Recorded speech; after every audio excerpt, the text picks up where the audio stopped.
Welcome to the first edition of In the Dugout with Coach Terry Rooney. I'm Kaley Budnik.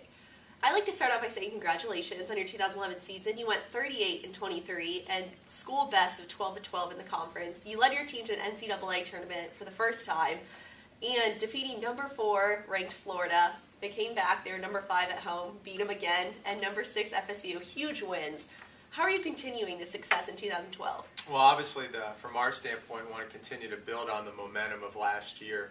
I thought in recapping last year, I thought it was a great year for a lot of different reasons. You know, the tradition of UCF baseball is awesome.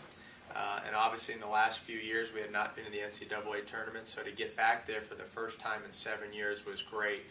Credit all goes to all the players. You know, we had an unbelievable group of players last year who worked extremely hard every single day, and the goal was to put a number out there in the outfield wall. You know, we've got the regional numbers up there, and that's all we looked at every single day, and they did a great job of that. And so for the baseball program, not just for the team, but for everything that encompasses our program, they did a great job.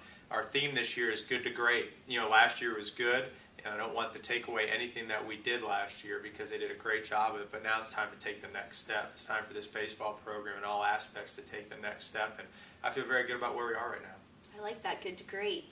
The Baseball America Preseason Top 25 ranking just came out, and we came in at number 21, which is huge, the highest we've been. We were also tabbed at number 2 in the conference, right behind Rice, which are huge rankings. Tell me about that a little bit. Well, I think what it does, I think to be ranked 21st in the country preseason and to have a number 2, ranking in the preseason polls, I think it shows first and foremost that the respect for this baseball program nationally is certainly there. And again, it goes back to the players. You know, they deserve this. All of their hard work is the reason that we're in this position. So a preseason ranking is great, but I think that's the most important thing that it does. I think it shows everybody nationally. I certainly hope it shows the people here at UCF, our fan base, and the entire people in the state of Florida and Orlando that this baseball program is back, and I think everybody understands that. So it's great. It's certainly exciting to receive that preseason recognition, but the point being now we need to do something with it, and we haven't accomplished anything yet, and that's what we need to make sure I keep the guys grounded with every single day, that we've got a mission and we're trying to work on the process of getting better every day. I don't know if you saw it or not, but Mike Bianchi just recently wrote an article about UCF basketball and how is UCF becoming more of a basketball school rather than football. But if you look at what I just read to you, your ratings and your wins, I think baseball is kind of being overlooked. And I think you could flip-flop it and say, is UCF maybe becoming a baseball school over football and basketball? What do you think about it? Well, I think we're all in it together. I think that's a great question. We're all in this together, obviously. And I think what's most exciting about UCF right now is when you look at all of the sports programs and what they've done in the course of last season or into this season. And it's awesome. Last year, if you look at it, we were one of the only schools in the country that had football, men's basketball, and baseball all ranked in the top 25 in the country. Huge. It's amazing. There aren't many. I don't know how many schools can say that, but I certainly know it's not many. So I think that shows you where the direction of our athletic programs are going. But you look at all of our sports. It's unbelievable. It's so exciting. We've got such a camaraderie here. But you look at track, look at both the soccers, look at volleyball, look at the basketballs. What Joy, what George, what everybody's done. So obviously it's very exciting for everybody. But I think when you do look at what we've done baseball-wise, it is exciting. And now it's a new year. It's a new season. As I told our guys, I said, what happened last year is done. It doesn't matter. The only thing what happened last year should do is give us confidence and experience going into the 2012 season.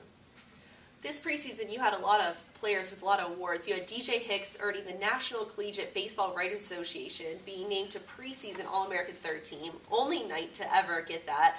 Other mentions were Ronnie Richardson and Darnell Sweeney, both to all-conference teams, and recently Joe Rogers was the 8th annual National Collegiate Baseball Writers Association Stopper of the Year award, which is huge.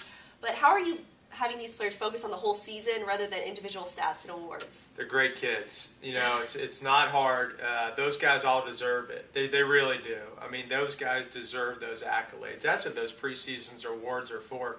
And you talked about it as a team. We were 21st in the country, and now you talk about it individually for our kids. People understand that we got great players here, and we got great kids. As a coach, you want it so bad for them. and we've got such a great group of kids here. And you look at it, a lot of these kids have been starters for us from the moment they step foot on campus. And it's a different program now. You know, when you look at the guys, you know, Ronnie Richardson, Darnell Sweeney, Joe Rogers, DJ Hicks, you know, these guys have been 3-4 year starters for us. And that's why it gives you great excitement for our team this year. You know, that we've got internal leadership, which is the quality of all great teams, a characteristic of all great teams. So all of those guys are very deserving of those accolades, and then they feel the same way. But they feel the same way, meaning that they want this team, first and foremost, to put ourselves in position to get to Omaha. We talked about starters and returners. Tell us a little bit about the new players coming in and some fresh new names and faces we haven't heard yet. Yeah, that's a great question. We've got a lot of, you know, obviously we had our third straight top 20 recruiting class here. So it's a great group of kids that came in. It's a nice combination of freshmen and junior college players. And, you know, one of the things that this year it makes a little bit different than the past few years is that we're going to have a lot of veteran players playing every day for us. You know, there's going to be some newcomers that'll play substantial roles, but you know, we're kind of in position now as a program that we've got a lot of depth, and that's what you need to do. You know, what we're here trying to get to Omaha, we're not just trying to win. You know, this season, so to speak. It's an entire duration of a program, and when you look at our newcomers, you know, a couple names that I think the Knight fans want to know about. James Vasquez. There's a freshman left-handed hitter for us who has done an outstanding job. I mean, he can hit. You know, and he's going to be a guy that, you know, DJ Hicks is obviously our first baseman. James has been playing first base defensively for us, but you know, he's swung the bat so well. You know, he's been in the outfield, so I think James is a guy that's going to get an opportunity to play quite a bit for us on the field. Nick Carrillo is another left-handed bat. He's a junior college transfer from Central Arizona. He'll be part of our rotation, I call it, between catcher, third, and left field. So position player-wise, you know, those are some of the guys, and you know, on the mound we've got a lot of veterans back. I think first and foremost, you know, Chris Matulis is a guy that transferred from LSU, sat out last year. You know, Chris, although it's his second year, he's a newcomer in a playing standpoint. A couple other pitchers, Jimmy Reed and Roman Madrid. Those are two junior college pitchers that transferred in, and they're going to kind of anchor the back end of our games in our bullpen, along with Joe Rogers. And obviously, we've got some outstanding freshman pitchers in Eric Skoglund and Garrett Nuss. So, but those are a couple of the names that really have caught my attention so far.